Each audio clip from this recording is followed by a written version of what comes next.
میں مکہ شریف سے مدینہ طیبہ کی حاضری کے لیے جا رہا تھا تو ایک جگہ رستے میں رک کے نا، حج کے سفر پہ تھے ہم لوگ، تو رک کے کھانا کھایا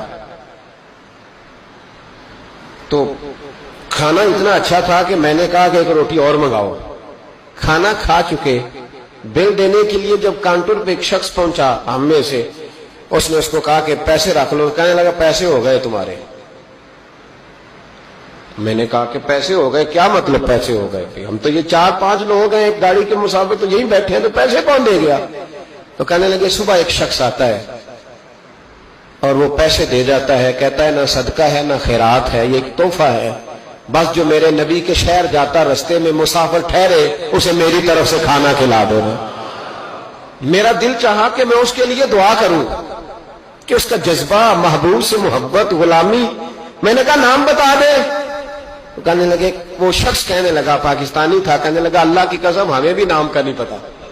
اس نے کبھی بتایا ہی نہیں، وہ بتاتا ہی نہیں، کہتا ہے بس جو تمہیں مسافر ملے نا، محبوب کے شہر جاتا اور جہاں رک جائے اسے کھانا کھلانا، میں اپنے محبوب کے مہمانوں کی میزبانی کرنا چاہتا ہوں۔ او خدا کے بندو، نیکی تو اس کا نام ہے۔ حضرت عبداللہ بن مبارک رحمت اللہ علیہ کوفے جایا کرتے تھے، رستے میں ایک سرائے تھا، آج کل ہوٹل ہوتے، اس موقع پہ سرائے تھے، مسجدوں کے ساتھ مہمان خانے بنے ہوتے۔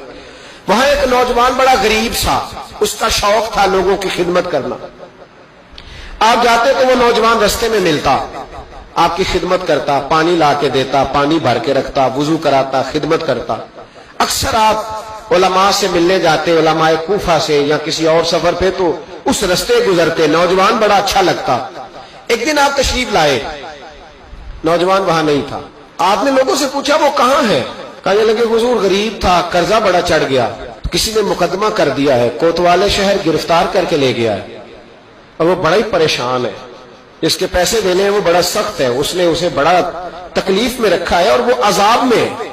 وہ نوجوان کہتے ہیں کہ میں سخت کرب میں تھا، رشتہ دار، دوست، احباب، تال سب کو میں نے پیغام دیے، لیکن کوئی میری مدد کو نہ پہنچا۔ ساری عمر ہی آٹا گد ہے، میں لکھاں کیتے نہیں پیڑے، اب وقت آیا ہی تو محمد بخشا، کوئی نہیں ہو بیٹھا نیڑے۔ فرماتے میں شدید تکلیف میں تھا، کوئی میرا پرسان حال نہ تھا۔ حضرت عبداللہ بن مبارک کو جب پتا چلا تو چپکے سے گئے، کوت والے شہر کو کونے میں بلایا، فرمایا اگر میں اس کا قرضہ دے دوں تو آزاد کر دو گے؟ اور تم بھی جانتے ہو اور سارا کوفہ جانتا ہے کہ جان بوجھ کے نہیں دبائے، مجبور ہو گیا ہے، غریب ہے، مہلت مانگ رہا ہے، میں دے دوں تو آزاد کا حضور آپ دے دیں، کر دیں گے آزاد۔ کہتے پیسے دیے اور دے کے کہنے لگے ایک وعدہ کر، میری زندگی میں کسی کو بتائے گا تو نہیں کہ میں نے دیے؟ کوتوال کہنے لگا حضور زمانہ حیا کرتا ہے تو میں بھی کروں گا نہیں۔ اب اس میں اختلافی چیزیں بھی اس واقعے میں بزرگوں نے لکھی ہے۔ حضرت عبداللہ بن مبارک رحمت اللہ نے پیسے چکائے، خود سفر پہ چلے گئے، کوتوالے شہر نے آزاد کیا۔ کہا کس نے دیے؟ کہا کوئی نیک تھا جو دے گیا۔ وہ شخص بڑا خوش ہوا، دعائیں دینے لگا، کہتا میں ڈھونڈنے لگا میرا محسن مجھے مل جائے، وہ ملے نہ کبھی مجھے، اس کے ہاتھ چوموں، اس کے پیر چوموں، میں اس کی نوکری کروں، میں تو غلام بے دام بن گیا، کوئی آیا چھڑا کے چلا گیا۔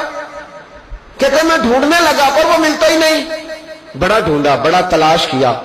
فرماتے ڈھونڈتے ڈھونڈتے، تلاش کرتے کرتے عمر بیت گئی۔ جناب عبداللہ بن مبارک کئی دفعہ وہاں آئے تو وہ نوجوان کہتا میں نے بابے کو بڑی نصیحتیں کی، بڑی نصیحتیں کی۔ میں نے کہا حضور آپ بھی نیک ہیں، فلاں مفتی صاحب بھی بڑے نیک ہیں، پر نیک تو وہ تھا نا جو میرے پیسے دے گیا، میں انہی کو نصیحتیں کرتا رہتا، سمجھاتا رہتا۔ تو کہتے وہ مجھے کہتے دعا کر اللہ مجھے بھی ویسا بنا دے۔ عمر بیت گئی، زمانے گزر گئے، میں ڈھونڈتا رہا، میں اپنی نمازوں میں اسے دعائیں دیتا رہا، میں اپنے افطار میں اسے دعائیں دیتا رہا، میں حج و عمرے میں دعائیں دیتا رہا۔ حضرت عبداللہ بن مبارک بوڑھے ہو گئے، ضعیف ہو گئے، گھر سے نکلنا چھوڑ دیا، علیل ہو گئے۔ کوتوالے شہر برسوں بعد وہ جس نے مجھے پکڑا تھا ایک کونے میں مل گیا۔ میں نے کہا تجھے خدا کی عزت کا واسطہ مجھے بتا دے میرا محسن کون ہے؟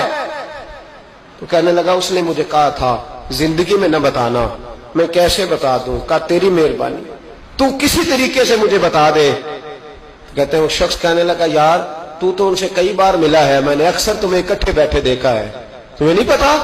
کہا نہیں کون ہے؟ کہنے لگے حضرت عبداللہ بن مبارک، وہی تھے جو تیرے پیسے چکا گئے۔ وہ شخص کہتا ہے میرے پیروں تلے زمین بھی نکل گئی اور جو لگا کہ آسمان بھی ہٹ گیا.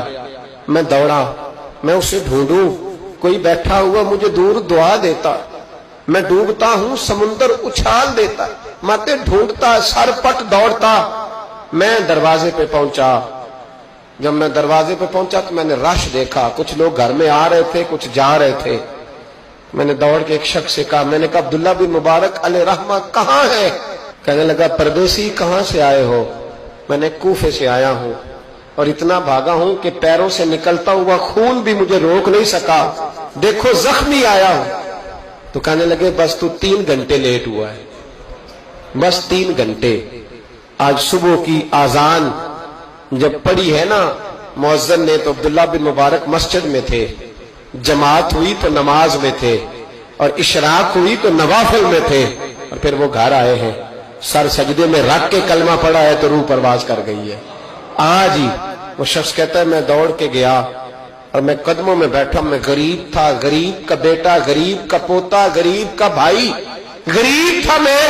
میں نے پیروں میں سر رکھ کے کہا بابا جی مجھے نمازوں کا تو نہیں پتا, آج کتنے آپ کے میں نہیں جانتا, کتنے شاگرد مرید تیار کیے میں نہیں جانتا, اور میں اللہ کی عزت کی قسم کھا کے کہتا ہوں کہ مجھے امید ہے جو آپ نے میرے ساتھ کیا ہے نا, میرا رب صرف اسی کی برکت سے آپ کو جنت کے اعلیٰ مرتبے عطا کر دے گا. مجھے امید کامل ہے کہ اسی کی برکت سے اللہ جنت دے گا, پر شرط یہ ہے کہ تیری